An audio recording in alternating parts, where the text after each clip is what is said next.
Hi guys, good morning. Uh,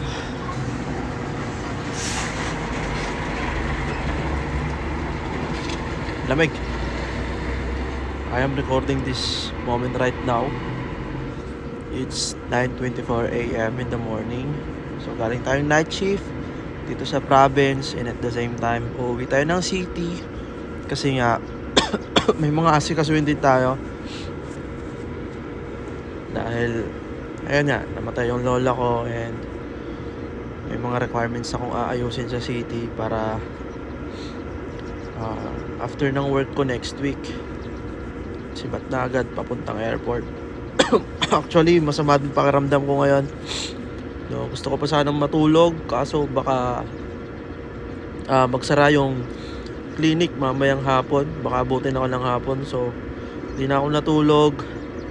Nagpahinga lang ako saglit after ng night shift. 30 minutes tapos ligo. So ang biyahe ko papuntang city ay almost 1 hour or 1 hour and a half. Depende.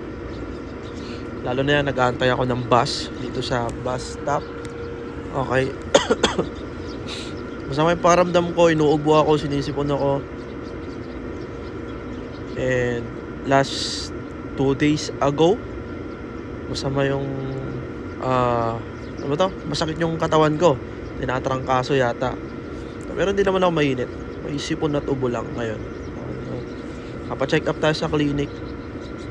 At least para makakuha ng gamot na medyo maayos-ayos. Okay? So, that's life. That's the reality. No? Hirap maging OFW.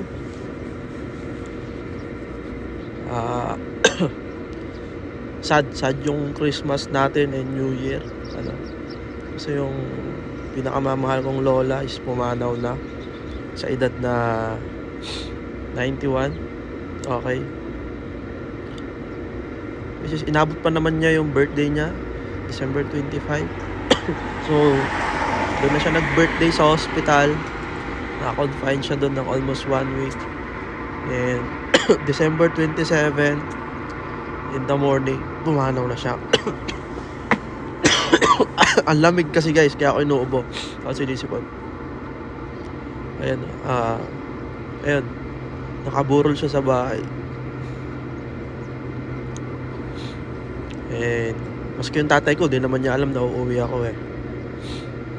Biglaan na lang din na uuwi ako ng Pilipinas. Kahit na alam naman natin yung gastos pag umuwi. Wala eh. I value my family eh. Kasi kung iisipin ko, magastos nga umuwi ng Pilipinas. Kaso ang iniisip ko, yung last moment na makita mo yung pinakamamahal mong lola. No? Mas importante yon kaysa dun sa isipin kung magkano yung magagastos ko pa uwi. Kasi last time, decided na akong hindi umuwi. Kasi unahin ko muna yung mga responsibility ko sa buhay. Kasi nga, maraming responsibility. Kaso, yung guilt, no? Yung konsensya ko na hindi ako makauwi ng Pinas para makita ko yung lola ko na pumanaw na sa huling pagkakataon para matanggap ko na wala na talaga yung lola ko. No? Kaya uuwi ako. Kasi last time, sobrang lakas ng kabog ng dibdib ko, parang ma-high blood. Tapos sumasakit yung batok ko, no? Kasi nga, iniisip ko, hindi na ako uwi, ganito, ganyan. Pero, wala eh.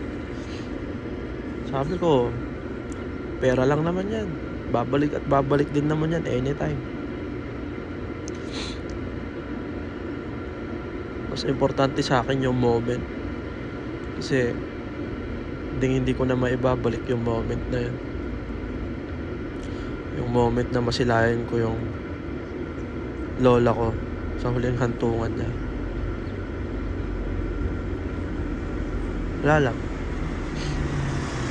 Nakakalungkot lang yung Pasko at New Year namin.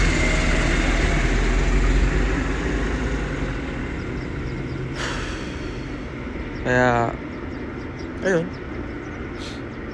mabilisan lang, uwi tayo ng Pilipinas. 1 week. 1 week lang. Halos ayaw nga akong pauwi ng supervisor ko kasi wala daw tao eh. Sabi ko, di pwede. Matay yung lola ko. Miss ko na rin yung pamilya ko.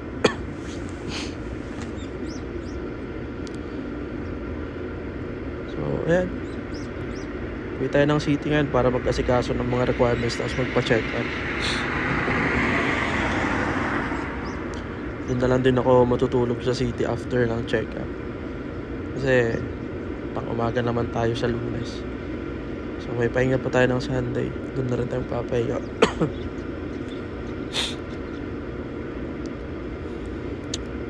Tagal ng bus.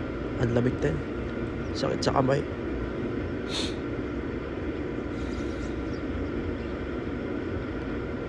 Naantok na nga ako eh. Kasi iniisip ko kung matutulog ako ngayon, umaga, baka magising ako 1:00, 2:00.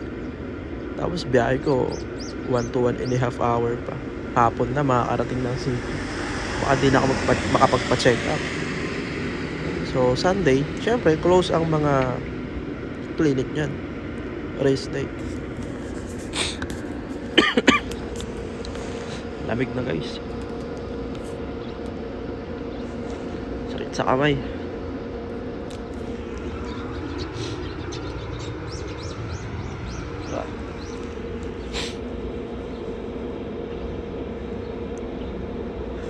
Wala lang. Gusto ko lang i-record tong moment na to. Unforgettable moment.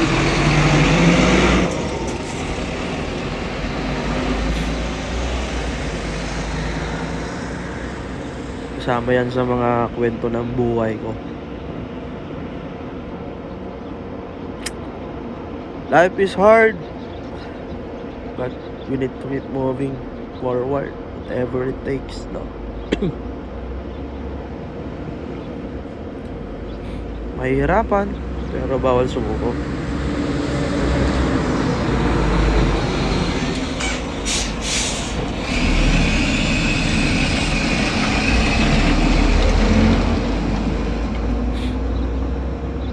Ay, nako. Tagal ng bus. Alam nyo, no? Sa dami ng pagsubok ko sa buhay, responsibilidad ko sa buhay, wala na akong ibang aasahan eh, hindi sarili ko lang. Ako yung backup. Backup ko rin yung sarili ko kasi wala eh. Pag sumuko ako, wala akong backup.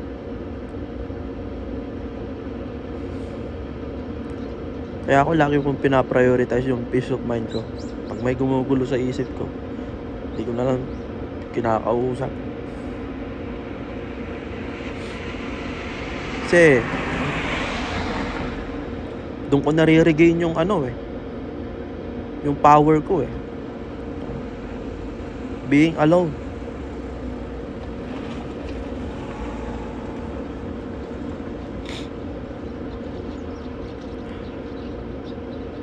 Ako yung sarili kong backup.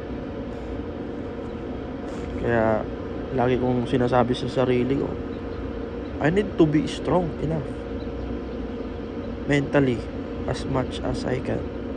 Kahit na yung katawan mo syempre palaging pagod, pero yung utak mo palaban, di sumusuko.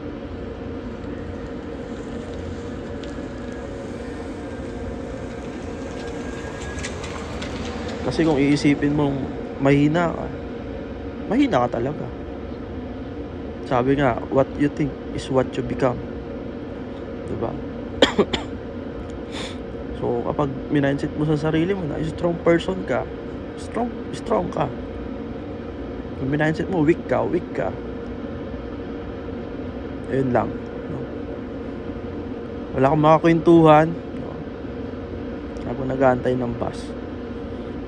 God bless.